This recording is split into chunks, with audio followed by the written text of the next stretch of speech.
बहुत सारे मिलियनियर लोग हैं जिनके पास पैसे बहुत हैं, वो बाद में आके कहते हैं जी हमारा तो वीजा रिजेक्ट हो गया, इस वजह से कि आप अकाउंट में तो शो कर रहे हैं 1 मिलियन रुपीस या 500,000, लेकिन जब आपसे वो टैक्स रिटर्न मांगते हैं तो वो आपकी जीरो होती है। तो वो कहेंगे कि ये सोर्स ऑफ इनकम बताएं कि ये पैसा आपके पास आया कैसे, आप उसको बता नहीं सकते।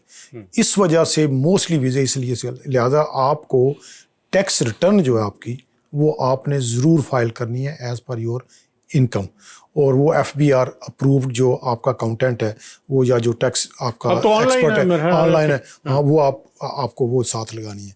उसके बाद आपने अपनी क्लोज टाइज उस मुल्क में। अच्छा, इस पे जरा उस तरह बात आते पहले ये, क्योंकि बड़ा इंपॉर्टेंट पॉइंट है, हमारे बहुत सारे बिजनेसमैन हैं जो पैसे तो बड़े हैं, उनको आप एडवाइस क्या करते हैं कि जब वो वीज़े के लिए अप्लाई कर रहे हैं वो किन चीज़ों का ख्याल रखें? एक शख्स है जिसका बिजनेस है अच्छा है, हाँ। लेकिन वो पाकिस्तान में टैक्स छुपाने की भी तो एक है मामला, तो वो जब अपनी एप्लीकेशन तैयार कर रहा है तो वो किन किन अवामिल को सामने रखे एक बिजनेसमैन को, अगर आप ये एडवाइस करना चाहें? अच्छा, नंबर 1 जो मैंने पहले बताया उसकी बैंक स्टेटमेंट होनी चाहिए। अच्छा, फिर उसमें मैं आपको बताता हूँ, उसमें फिर एक कंफ्यूजन है, लोग क्या करते हैं कि वो जो अपनी बिजनेस की बैंक स्टेटमेंट है ना वो लगा देते हैं, ये जी मेरी बिजनेस बैंक स्टेटमेंट है, मेरे पास बिजनेस में रॉन्ग है। बिजनेस की भी आपने लगानी है, उसके साथ आपने पर्सनल बैंक स्टेटमेंट लगानी है कि आपने अपने बिजनेस से ये पैसा, यानी जो बिजनेस है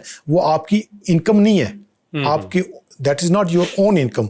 बिजनेस में तो फिर आपने बाद में टैक्स निकालना है, उसमें से एक्सपेंडिचर निकालने हैं, उसमें से सारा रेवेन्यू है, वो तो रेवेन्यू है आपका। हाँ। उसके बाद आपने जो वीज़ा ऑफिसर को जो एप्लीकेशन के साथ बैंक स्टेटमेंट लगानी है वो पर्सनल भी लगानी है, जिसमें शो होगा कि आपकी इतनी एनुअल इनकम है after all the deduction, after all the expenditure, after all the tax deduction. So आपने बिजनेस की भी लगानी है, बिजनेस अपनी टैक्स रिटर्न भी लगानी है, बैंक स्टेटमेंट जो आपकी मिनिमम लास्ट 3 मंथ की मिनिमम होनी चाहिए अपनी जाती और जो बिजनेस की है वो तकरीबन, अगर आपकी ज़ाहिर अगर आपने टैक्स रिटर्न साथ लगानी है जिसमें आपका साल का टैक्स शो हो तो बेहतर ये है कि 1 साल की अपनी बिजनेस जो है वो स्टेटमेंट भी साथ लगाएं।